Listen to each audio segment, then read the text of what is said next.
The book of Genesis, chapter 32. Jacob went on his way, and the angels of God met him. And when Jacob saw them, he said, "This is God's camp." So he called the name of that place Mahanaim.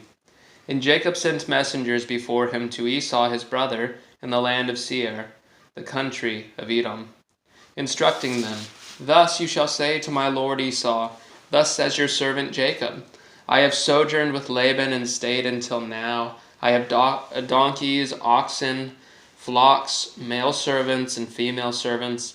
I have sent to tell you, my lord, in order that I may find favor in your sight." And the messengers returned to Jacob, saying, "We came to your brother Esau, and he is coming to meet you, and there are 400 men with him." Then Jacob was greatly afraid and distressed.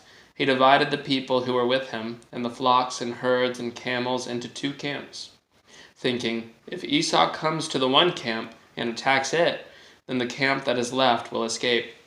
And Jacob said, "O God of my father Abraham and God of my father Isaac, O Lord, who said to me, 'Return to your country and to your kindred, that I may do you good,' I am not worthy of the least of all the deeds of steadfast love and of all the faithfulness that you have shown to your servant. For with only my staff I crossed this Jordan, and now I have become 2 camps. Please deliver me from the hand of my brother, from the hand of Esau, for I fear him, that he may come and attack me, the mothers with the children. But you said, 'I will surely do you good, and make your offspring as the sand of the sea, which cannot be numbered for multitude.'" So he stayed there that night, and from what he had with him he took a present for his brother Esau: 200 female goats and 20 male goats, 200 ewes and 20 rams, 30 milking camels and their calves, 40 cows and 10 bulls, 20 female donkeys and 10 male donkeys. These he handed over to his servants, every drove by itself, and said to his servants, "Pass on ahead of me, and put a space between drove and drove." He instructed the first, "When Esau my brother meets you and asks you, 'To whom do you belong? Where are you going? And whose are these ahead of you?' Then you shall say, 'They belong to your servant Jacob. They are a present sent to my lord Esau, and moreover he is behind us.'" He likewise instructed the second and the third and all who followed the droves. "You shall say the same thing to Esau when you shall find him.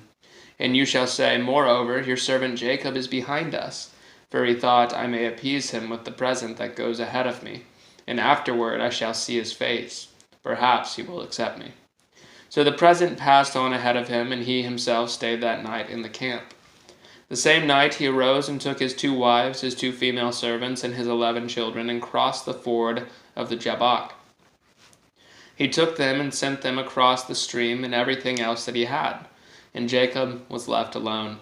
And a man wrestled with him until the breaking of the day. When the man saw that he did not prevail against Jacob, he touched his hip socket, and Jacob's hip was put out of joint as he wrestled with him. Then he said, "Let me go, for the day has broken." But Jacob said, "I will not let you go unless you bless me." And he said to him, "What is your name?" And he said, "Jacob." Then he said, "Your name shall no longer be called Jacob, but Israel, for you have striven with God and with men, and have prevailed."